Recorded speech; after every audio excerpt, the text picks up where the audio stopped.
বিশ্ব যুবতীর দল রে, তোমরা মারিয়ামকে দেখে লক্ষ্য করে পা ফেলো। সে তার সরঙ্গা এবং গোটা বডিটার এমনই হিফাজত করেছিল, আমি রব তার ভিতর থেকে দামি গোলামকে নিলাম এবং মা বেটাকে কিতাব দিয়ে ধন্য করলাম। আজ যদি কোনো যুবতী বুকে হাত দিয়ে সতীত্বের গ্যারেন্টি দিতে পারে, শুধু যৌনাঙ্গ নয়, তার দাঁতের হাসিতে, চোখের চাওয়ানিতে কোনো পুরুষ যেন, হালাল পুরুষ যার সঙ্গে বিয়ে হালাল আছে, সে যেন আনন্দ না পেয়ে যায়। যদি তা পেয়ে যায়, মা তুমি বিক্রি হয়ে গেলে, তোমার দেহে আর কোনো মূল্য থাকলো না। এর জন্য যুবতীদের একটাই ডিউটি, সে সরঙ্গায়ের হেফাজত করবে, আর পুরুষরা দুইটি ডিউটি করবে। একদিকে ইনকাম করে সংসার চালাবে, অন্যদিকে দিনের হেফাজত করবে। আমার নবী বলছেন, ওয়াশাবুন নাসা ফি ইবাদাতিল্লাহ, ওই যুবক যুবতী আল্লাহর রহমতের ছায়াতে কোটা লেগে যাবে, যার যৌবনকাল আল্লাহর হুকুমের ওপরে চলেছে। আর 15 মিনিট পানি খায় আর একবার।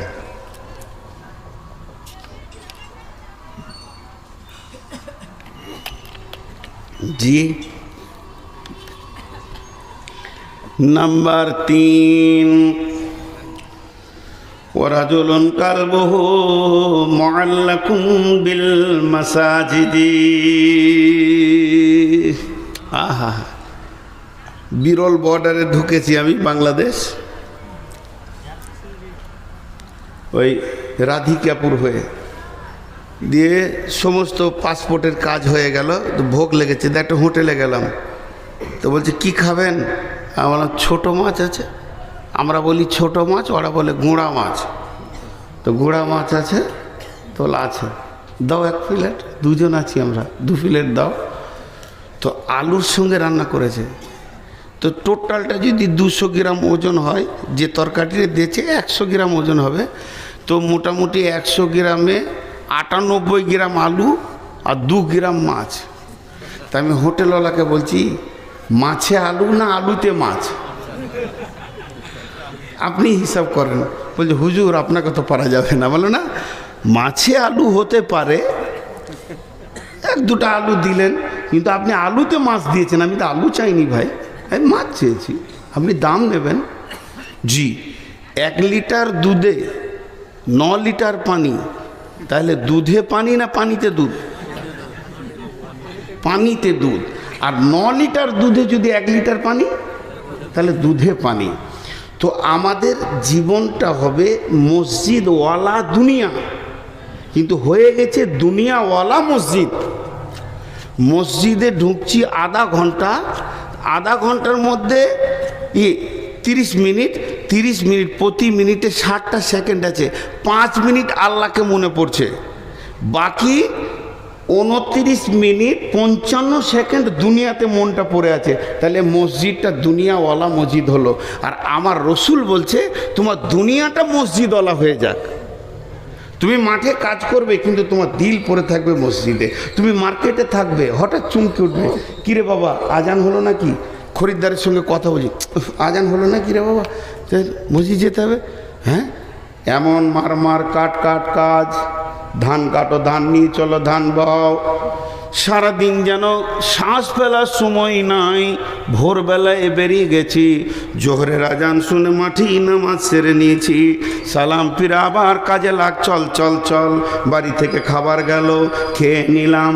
আসরের সময় ধানগুলো গুছিয়ে সন্ধ্যার সময় বাড়ি এসে যেই মাগরিব ডুবো ডুবো হয়ে গেছে, আজান শুনলাম, আর বাড়িতে মন টিকছে না। দিল যেন মসজিদ যেন দিলকে ছিঁড়ে লিছে। মসজিদ রে তোকে জোহরে দেখিনি, আসরে দেখিনি, এখন মাগরিবে না দেখে আর থাকতে পারবো না। মসজিদে যদি দিলটা টাঙা থাকে আর বডিটা যদি দুনিয়াতে ঘুরে বেড়ায়, আপনার কাজগুলো নামাজেই গণ্য হয়ে যাবে। কারণ আপনি নামাজি রত রয়েছেন, শুধু ছুটি নিয়ে দুনিয়া করতে গেছেন। অতএব বন্ধুরে, আল্লাহর নবী বলছেন ওয়ারাদুলুন কালবুহু মুআল্লাকুন বিল মাসাজিদে, ওই লোক যার অন্তরটা মসজিদে টাঙা আছে। হাজি, আমরা ইমামকে মসজিদকে মসজিদ সাফ করার ব্যাপারে হুকুম করি না? এটা খুব নেকেট। অনেক বক্তা দেখায়, আমি দেখাচ্ছি না, এটা নোংরা। কেন আমি আল্লাহর ঘর সাফ করব? আমার হাত দিয়ে করব? বেদাতি পীর আছে আমাদের এলাকায়, তোমার নামটা আর করছি না। তো ও পীর জীবিত পীর এখনো বেঁচে আছে, দুটো আছে একই গ্রামে, একটা মরেছে একটা আছে। তো আমাকে আমার দিল চাইলো যে ওকে একদিন দেখা করি। ওই এলাকায় থাকতাম আমি একটা মাদ্রাসায়।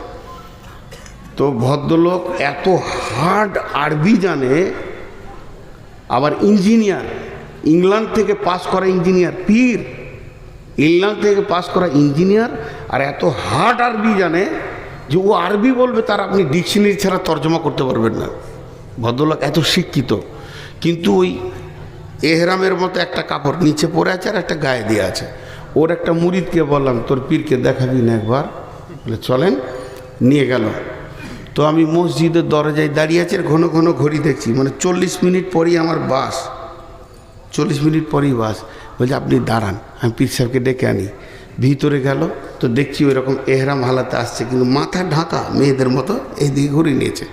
তো চুলটা দেখার আমার খুব শখ ছিল, শুনেছি ওর চুল নাকি 2 হাত, কিন্তু দেখতেই পেলাম না। তো দেখার খুব শখ ছিল, টেনে তো খুলতেও পারছি না। তো অনেক উঁচু শিক্ষিত মানুষ, সে খবর আমি জানি। উনি আসলেন, আমি বলছি না যে এটা ভালো কাজের লাইন। তো এসে আমি এক হাতে মুসাফা করলাম, উনি এক হাতে মুসাফা করলেন। আসসালামু আলাইকুম। ওয়ালাইকুম আসসালাম। কি বাবা নূর মোহাম্মদ? আমার নামটা আগে থেকেই জানে বা ও বলেছে ওর মুরিদ। আমি অনেক দিন থেকে ভাবছি হয়তো তুমি একবার দেখা করবে, তো এতদিন পরে এলে। আমার সাথে ওর বয়স আসমান জমিন পার্থক্য, উনি মুরব্বী। তো বললাম জি আমি দাঁড়িয়ে আছি। তো চট করে মসজিদে উঠি, একটা মসজিদের মুসল্লাকে এনে আমাকে বলছে বসো, আর ঝাঁটাটা নিয়ে মসজিদ ঝাঁট দিতে শুরু করলো। আমি বলছি হুজুর আমাকে দেন। বলছে না, তুমি মেহমান, তোমাকে দেওয়াটা আমার ঠিক হবে না, এটা তো রসুল দেননি মেহমানকে, আমাকে তোমার ইজ্জত করতে হবে। আমাকে তুমি বলছে বয়স হিসেবে। বসলাম, আমি বললাম প্রথমেই বেয়াদবি মাফ করবেন, আমার গাড়ি আর 40 মিনিট, অল্প সময় দিব, কিছু আমাকে বলেন। তো কথা শুরু করলো যে আজকের দিনে এখন তোমার সঙ্গে আমার দেখা হবে এবং অল্প সময় টাইম দেবে, আমার কিছু মনে করার নাই, এটা ফয়সালা আসমান থেকে এসেছে, আল্লাহর ফয়সালা। তো মা বাপের সঙ্গে ভালো ব্যবহার করবে, প্রতিবেশীর সঙ্গে ভালো ব্যবহার করবে, আল্লাহ রসুলের সুন্নতের পাবন্দির উপরে জীবন কাটাবে, ফরজ হুকুম ছেড়ে দিও না, আল্লাহ তোমাকে ঠিক কামিয়াবের জায়গায় পৌঁছাবে। এই কথা বললেন, তারপর আমি চলে আসলাম। ওর সঙ্গে আর আমার দেখা নাই। তো ওর কাছ থেকে এই ইলমগুলো পেয়েছিলাম ওর মুরিদের কাছ থেকে, শরীয়ত, তরিকত, হাকিকাত, মারিফাত, তান্ত্রিক, তামাসিক, যান্ত্রিক, রাজসিক, এই রুটের লাইনে যে কথাগুলো ওখান থেকে উদ্ধার করেছিলাম অনেক। তো খুব নোংরা জায়গা আছে ওখানটা, খুব নোংরা আছে, আপনারা শুনে ভালো মনে করলেন খুব নোংরা আছে। কিন্তু আমি এই কথা বলতে বলতে এত দূর এলাম কেন, যে একটা আন্তর্জাতিক পাস করা ইঞ্জিনিয়ার, ও পীর হোক আর না হোক, এটা তো পাস করে এসছে ইঞ্জিনিয়ার, মসজিদে উঠি প্রথমে ঝাঁটাটা হাতে করে ঝাঁট দিতে লাগলো, কারণ ওর হৃদয়ে মসজিদের মহব্বত আছে। আর আমরা মসজিদে ঢুকে খক থু, এবার জানলাতে লম্বা হয়ে ঝুলছে, সে ঝুলছে তো ঝুলছে, ওটা ওর সাফ করারই কোনো নিয়তি নেই, অথচ এটা আল্লাহর ঘর। আর মা বোনেরা গোটা ঘরে যেটা ঝাড়ু দিয়ে জমা হবে মাল, ওটা নিয়ে যে মসজিদের পাশে ঢেলে দিলে, মসজিদকে নোংরা করে রেখেছে। মসজিদ এত সুন্দর হয়ে থাকবে আপনার একটা বাড়ি, আমার একটা বাড়ি, আপনার একটা বাড়ি, ইনার একটা বাড়ি, ওনার একটা বাড়ি, গোটা গ্রামে 300 জনের 300টা বাড়ি, আর 300 জনের একটা বাড়ি। তাহলে বলেন ওখানে ময়লা থাকে কি? 300 জন যদি নিয়ত করে আল্লাহর ঘরে ঝুল হতে দিব না, আল্লাহর ঘরে ভিতর কেন বাইরে তো দাগ লাগতে দিব না, একটু ময়লা লাগতে দিব না, আমি সুন্দর করে ঝেড়ে দিব। আল্লাহর নবী বলছেন ওয়ারাদুলুন কালবুহু মুআল্লাকুন বিল মাসাজিদি ফিল মাসাজিদি, ওই লোক আরশের ছায়াতে থাকবে, রহমতের ছায়াতে থাকবে, যার হৃদয়ে মসজিদের মহব্বত আছে। হ্যাঁ, শুনো শুনো ইয়া ইলাহি, শুনো আমার মোনাজাত। জি, তুমি মসজিদেরই ঝাড়ু বারদার করো আমারে হাত। আজকে সকলে একটা নিয়ত করি, যখনই সময় পাবো মসজিদ পরিষ্কার করবো ইনশাআল্লাহ। আর আজ থেকে 5 ওয়াক্তের নামাজ ছাড়বো না ইনশাআল্লাহ। আর সামনে রোজাতে রোজা রাখবো ইনশাআল্লাহ। বাস হয়ে গেল। একটু তো মসজিদ এটাই চাইছে, মসজিদের দিলটা পড়ে আছে মানে আমাকে মসজিদে সালাত আদায় করতে হবে, মসজিদের জন্য আমার প্রাণ চলে যাবে। জি, 3 নম্বর হলো, 4 নম্বর রাজুলানি তাহাব্বা ফিল্লাহি ইজতামা আলাইহি ওয়া তাফাররাকা আলাইহি। আমার নবী বলছেন তোমার আরশে কোটা লেগে গেছে, রহমতের ছায়াতে তোমার রিজার্ভেশন লেগে গেছে। হা হুতাশ করো না, পস্তাতে হবে না। যদি আল্লাহর জন্যে ভালোবাসা করো আর আল্লাহর জন্যে যদি ছাড়াছাড়ি করো, তবে তুমি রহমতের ছায়াতে জায়গা পাবে। মুশরিক জান্নাতে যাবে, দেখছো আর উত্তর দেয় না। মুশরিক জান্নাতে যাবে?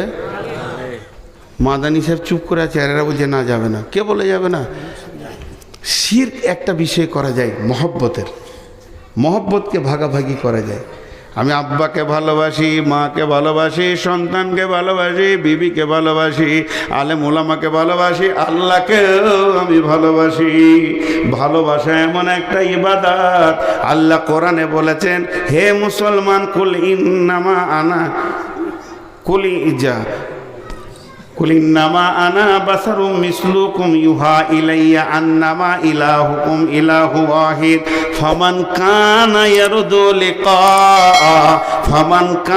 ইয়ারদু লিকা রাব্বিহি, যদি কারো মনের তামান্না থাকে রবের সঙ্গে মোলাকাত করব, ফামান কানা ইয়ারদু লিকা রাব্বি ফালিয়ামাল আমালান সালিহা, সুন্দর আমল করো, ওয়ালা ইউশরিক বি ইবাদাতি, ইবাদতের ভিতরে শিরক করিও না।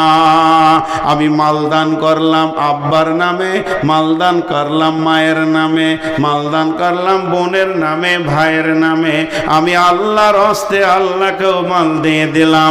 আমি চারিদিকে মহব্বত ভালোবাসা ছড়ানো আছে আমার।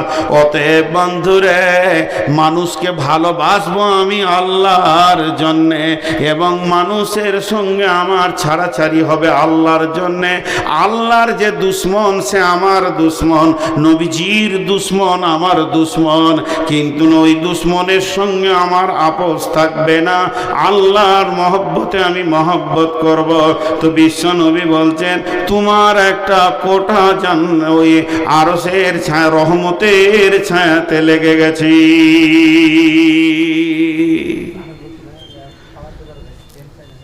বর্তমানে যত ভালোবাসা হয় স্বার্থ লুকানো থাকে। কথাটা বুঝাতে পারলাম? স্বার্থ লুকানো থাকার কারণে ওটা প্রেম বলা যাবে না, ওটার নাম হবে ধান্দাবাজ। ওটার নাম কি? ধান্দাবাজ। ওর যখনই স্বার্থ ফুরিয়ে যাবে টুক করে কেটে যাবে। ভালো কাউকে বাঁচতে গেলে অন্তর থেকে ভালোবাসতে হবে, যে ভালোবাসার ভিতরে কোনো রকম কোনো ছলচতুরি থাকবে না। জি, তাহলে আর 3 মিনিট আছে, ঘড়ি। হ্যাঁ, কালেকশন আছে, কে করবে? হ্যাঁ, সিজন পেরিয়ে গেল, বলছে আলু তুলো। এখন আম গাছে একটা যদি আম বের করে দিতে পারেন তা আপনাকে 10 লাখ টাকা কালেকশন দেবো।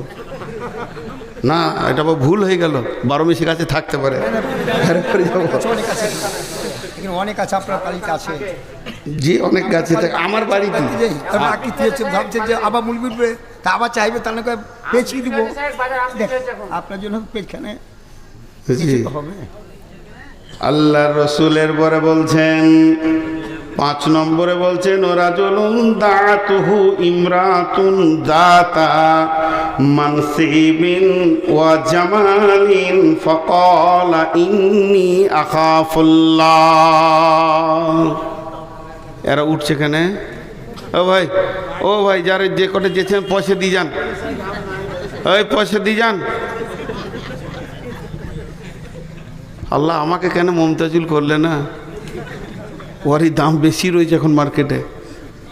জি, দেখেন আপনাদেরকে একটা খুব তাসাল্লি দেওয়ার বক্তব্য দিচ্ছি আজকে, যে কিয়ামতের মাঠে টেনশন নাই, এই জিনিসটা দিচ্ছি, সব টেনশন মুক্ত হয়ে যাবে।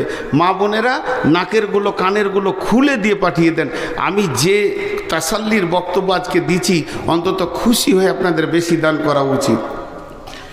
আল্লাহর নবী বলছেন, ওই যুবক যার ভিতরে পরিপূর্ণ উত্তাল রয়েছে, ওই মানুষটা, তাকে একটা সুন্দরী এবং মালালা মেয়েটার ভিতরে 2টি গুণ, একদিকে দেখতে অতি সুন্দর আর একদিকে তার মালে পরিপূর্ণ রয়েছে।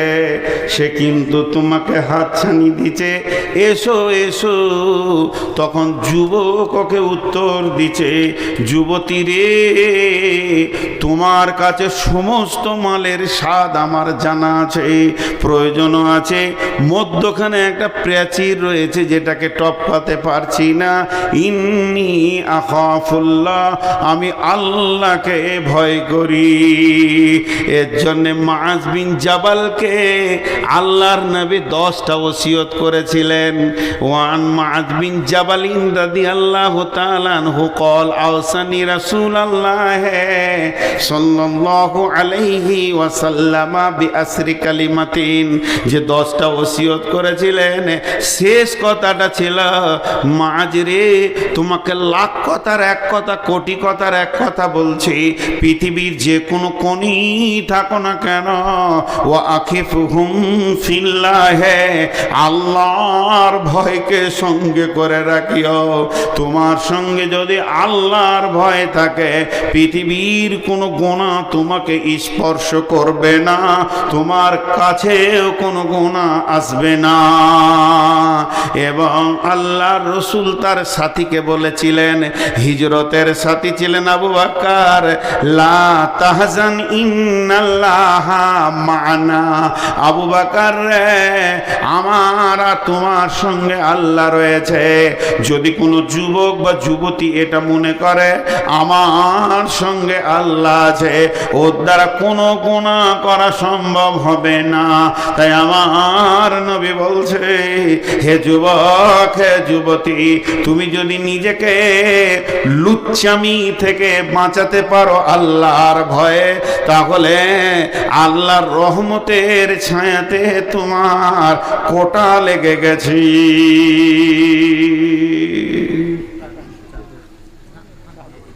জি, কটা হলো ভুলে গিয়েছি, 5টা হলো। 6 নম্বরে, ওয়ারাজুলুন তাসাদ্দাকা বিসাদকাতিন ফাআখফাহা হাত্তা লা তা'লামু সিমালুহু মা তুনফিকু ইয়ামিনুহু। আল্লাহ তাবারাক ওয়া তাআলা রাসূল বলছেন, ওই হাত দান করনেওয়ালা, সে ডান হাতে দান করেছে, বাঁ হাতকে তার খবর নাই। ছন্দ করে আদায় করে দান করা যাবে বলেছে আলেম ওলামারা। আমি তো আলেম নই, জাহেল। তো আলেমরা বলছে আদায় করা যাবে, কিন্তু ছন্দটা যেন শরীয়তের বাইরে না হয়। তো ছন্দ করে আদায় করছে, কিন্তু এমন ছন্দ জরিনা বিবি দিয়ে পাঠিয়েছে 200 টাকা, যদি ওর নামটা বলা না হয়েছে তা আরেকবার বলছে বলগা আমার নামটা বলে নাই। হ্যাঁ, কিন্তু গোপন দান দেখেন প্রকাশ্যে দান করা যায়, ওটা ক্যান্সেল করা যাবে না। রাসূলুল্লাহ সাল্লাম প্রকাশ্যে নিয়েছেন, কেছো দাও জমা করো, সব প্রকাশ্যে দিয়েছেন। আবার গোপনও দান করা যায়, কিন্তু গোপন দানে তো দান হবে, আবার আরেকটা এক্সট্রা ফেসিলিটি বেনিফিট হবে যে আল্লাহ রহমতের ছায়াতে জায়গা লাগবে। জি, একটা লম্বা হাদিস, আর হাদিস পড়ছি না। লা তাসাদ্দাকনা বিসাদকাতিন ফাখারাজা বিহি বিসাদকাতিহি ফাওয়াজাহা ফি হাদিস সারিকি। এর আগেও আমি বর্ণনা করেছি নবী মুসার জামানায় ঘটনা। বানি ইসরাইলদের একটি লোক নিয়ত করলো আজকে গোপনে দান করব, আমি নবী মুসাকেও বলবো না। এই হাদিসটা ইমাম বুখারী আলাইহি রাহমা বর্ণনা করছেন। বিশ্ব নবী বলেছেন নবী মুসার জামানায় ঘটনা, লোকটা কত এখলাসের সঙ্গে দান করছেন, এমনকি নবীজিকেও সে জানাচ্ছেন না, সেই জামানার নবীও জানছে না। সে গোপনে এক জায়গায় এতটি মালকে, এতটি স্বর্ণ মুদ্রা হোক রৌপ মুদ্রা হোক দিরহামকে বেঁধেছে, রাতের আঁধারে ঘুরছে। আজকে রাতে দান করব, এমন লোককে দিব যেন কেউ না জানতে পারে আমি দান করেছি। মোড়ে একজনকে দিয়ে দিল ওর কোলে, এবার দানটা দিয়ে নিজেকে কাপড় ঢাকা নিয়ে লুকিয়ে আঁধারে পালিয়ে গেল। ওই মালটা নিয়ে এবার গয়ে প্রচার সকালবেলায় যেখানে 5টা লোক ফাসবাহু ইয়াতাহাদ্দাসুনা তুসদ্দিকাল লাইলাতা আলা সারিকে, যেখানেই 5টা লোক সেখানেই আলোচনা হচ্ছে, ওরে কপাল শোন, আজকে রাতে কে গোপনে দান করেছে, করবি কর, এলাকার সেরা চোরকে করেছে। চোরের হাতে মাল পড়ে গেছে। এবার দান কান্নাওয়ালা তো জানছে যে আমি করেছি, তাহলে চোরের হাতে পড়ে গেল, ওর মন আফসোস, বলছে আজকে আর একবার করবো। আবার ওই রকম টাকা নিয়ে বের হয়েছে, আজকে বেটা ছেলেকে দিব না, তারা মেয়ে মানুষকে দিয়ে দেবো। আঁধারে দিয়ে দিয়েছে। ফাসবাহু ইয়াতাহাদ্দাসুনা তুসদ্দিকাল লাইলাতা আলা জানিয়া, সকালবেলা বলছে ওরে সুবহানাল্লাহ, গতকালকে দিয়েছিল চোরকে, আজকে দিয়েছে বেশ্যাকে। দান করনালা বলছে কপাল কি হচ্ছে রে, চান্স লাগছে না কেন, এই তো ভেজাল খালি সাইড হয়ে যাচ্ছে। আবার বলছে আচ্ছা দান 3 দান, আজকে একবার দেখি। আবার বের হলো, দেখছে কোনো যুবককে দিব না, যুবতীকে দিব না, থুত্থুড়ে বুড়াকে দিয়েছে। সে রাস্তার 3 মোড়ে বসে আছে, খুব খুব করে কাঁদছে, বলছে এর মতো গরিব আর নয়, তাহলে একেই দিয়ে দি। ওর কোলে দিয়েছে। ফাসবাহু ইয়াতাহাদ্দাসুনা তুসদ্দিকাল লাইলাতা আলাল গানি, সকালবেলায় কারায় পাড়ায় মোড়ে মোড়ে আলোচনা চলছে, দানের বহর বেড়েছে। প্রথম দিন দিয়েছে চোরকে, দ্বিতীয় দিন দিয়েছে বেশ্যাকে, তৃতীয় দিন দান করেছে এলাকার বড় লোক একমাত্র হাড় কিপটে বকিলকে। এবারও কাঁদতে শুরু করেছে, আল্লাহ কি করলাম যে আমার দানকে কবুল করছো না। পরে বর্ণনা দিচ্ছেন হাদিসটাতে যে আল্লাহ বলছে তোর 3 দিনের দানকে কবুল করে আমি 3 জনকে হেদায়েত দিয়েছি। ওই জানিয়া মেয়েটা বলছে আল্লাহ আর জীবনে নোংরা কাজ করব না। এই এটা বিয়ে বাড়ি পেয়েছিস? তখন থেকে শুনেই যেছি হায়া সরব নাই, চিল্লাইছে। তো আপনারা একটু ধৈর্য ধরেন। তো ওকে জানিয়াকে হেদায়েত দিয়েছি, চোরকে হেদায়েত দিয়েছি, বখিলকেও হেদায়েত দিয়েছি। দেখেন দান যদি এখলাসের সঙ্গে হয় তাহলে তার রিয়াকশন আলাদা হবে। আর একটা আছে 7টার মধ্যে বলে নিই, শেষকালে ওরাদুলুন যাকারাল্লাহ খালিয়ান ফাফাদাত আইনাহু, ওই লোকটা রহমতের ছায়াতে থাকবে যে লোকটা গভীর রাত্রিতে উঠে চোখের পানি আল্লাহর কাছে ফেলে। অনেকে বলবে দোয়া জানি না, খ্যাপা, সব থেকে বড় দোয়াটা আমার কাছে শিখেলেন, চোখের পানি, এর থেকে বড় দোয়ার কিছু নাই। বাচ্চা ছেলে কোন ভাষায় কথা বলে? 1 বছরের 1.5 বছরের বাচ্চা, হ্যাঁ কান্না করে, ওর কাজ হচ্ছে কেঁদে দেওয়া, মায়ের কাজ হচ্ছে ওর কান্না চুপ করানো। তো তো আমার কাজ হচ্ছে আল্লাহর কাছে কেঁদে দেওয়া, ওর কাজ হচ্ছে আমার কান্নাকে চুপ করানো। কেন কাঁদছি? মামলা হয়েছে, ঋণ হয়েছে, ব্যথা হয়েছে, অসুস্থ হয়েছে, ছেলে কথা শোনে না, মেয়ে কথা শোনে না, বিবি কথা শোনে না, আব্বা কথা শোনে না, ভালো লাগছে না, শরীর চলছে না, যত রকম তোমার অভাব আছে এতগুলা বলার তুমি বলতে পারবে না, মনেও থাকবে না। তবে যে কেঁদে দিল সে লুটে নিল, যে রো দিয়া ও লুটলিয়া। অতএব চোখের পানিতে খালি তুমি বেশি কথা বলো না, একটা শব্দ বলো, রব্বানা রব্বানা রব্বানা। মূর্খ আছি, ভাষা জানি না, জ্ঞান নাই, আমার কি দরকার আমি নিজেই জানি না আমি কত মূর্খ। মাবুদ তুমি হলে সব থেকে শাহিনশাহ, আমার চোখের পানি তোমাকে বন্ধ করতে হবে। জাহান্নাম নিব না, জান্নাত ছাড়ব না। পৃথিবীর বুকে আমার অনেক রকম কেস মামলা আছে, মাবুদ তুমি আমাকে আনন্দ করে দাও। তাই আল্লাহর নবী বলছেন, ওরাদুলন্দ করাল্লাহ খালিয়ান, একদম শুদ্ধ অন্তরকরণে আল্লাহকে ডাকবে। ফাফাজাত আইনাহু, তার দুটি চোখের পানি গরম গরম বইতে থাকবে। বিশ্বনবী বলছেন, উম্মত রে, রহমতের কোটাতে তোমার সিট লেগে গেছে।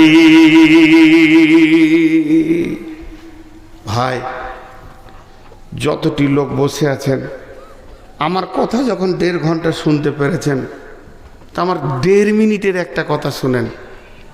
এই আয়োজন, এই লাইট, সাউন্ড, মাইক, এত কিছু একটা কমিটি, খারাপ কথা না বললে মানাচ্ছে না বলি বলছি। আমি ওনাদেরকে গাধা বলতে চাইছি না, গাধার মতো 3 মাস 4 মাস থেকে খেটে যে একটা আয়োজন দিয়েছে, যদি আপনারা কিছু না দিয়ে চলে যান, এটা কেমন হবে? আপনি আপনার আদালতে বিচার করলেন, আপনারও একটা সুস্থ মস্তিষ্ক আছে, আপনি ঠিক নেই বিচারটা পেয়ে যাবেন।